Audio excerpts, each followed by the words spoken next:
Assalamualaikum warahmatullahi wabarakatuh. Perkenalkan, saya Dwi Desriani dari Program Studi Komunikasi dan Penyiaran Islam. Di sini saya akan membahas tentang sejarah bahasa Indonesia. Bahasa Indonesia adalah bahasa resmi Negara Kesatuan Republik Indonesia dan bahasa Persatuan Bangsa Indonesia. Sampai saat ini, bahasa Indonesia merupakan bahasa yang hidup yang terus berkembang dengan pengayaan kosakata baru, baik melalui penciptaannya maupun melalui penyerapan dari bahasa daerah dan bahasa asing. Pada abad ke-5, perkembangan bentuk yang dianggap sebagai bentuk resmi bahasa Melayu karena dipakai oleh Kesultanan Malaka yang kelak disebut sebagai bahasa Melayu Tinggi.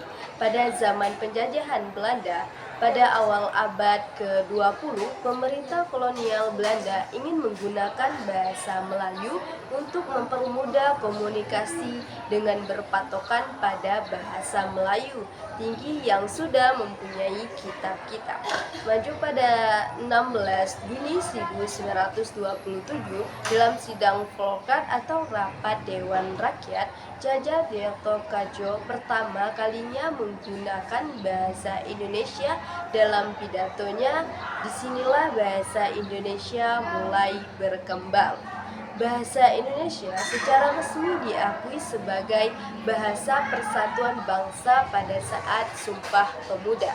Pada tanggal 18 Agustus 1945, sehari setelah kemerdekaan, didatangilah Undang-Undang Dasar 1945.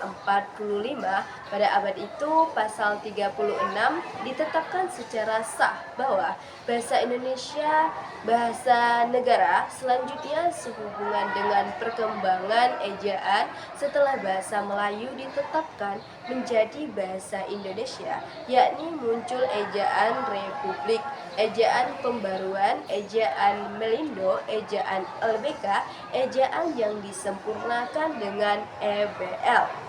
Nah, beberapa contoh bagaimana bahasa Indonesia dengan pesat mengalami perkembangan.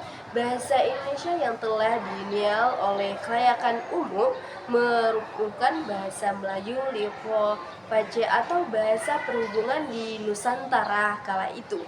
Bahasa Melayu telah ada digunakan terlebih dahulu. Perkembangan bahasa Indonesia dapat disorot melalui zaman Sriwijaya yang menggunakan bahasa Melayu untuk menjadi bahasa pembelajaran kebudayaan klan hingga pada penyebaran agama Kristen dengan para pendeta dan orang Belanda pada saat Mars Belanda Indonesia. Sekian dari pembahasan saya sejarah bahasa Indonesia. Saya pamit undur diri.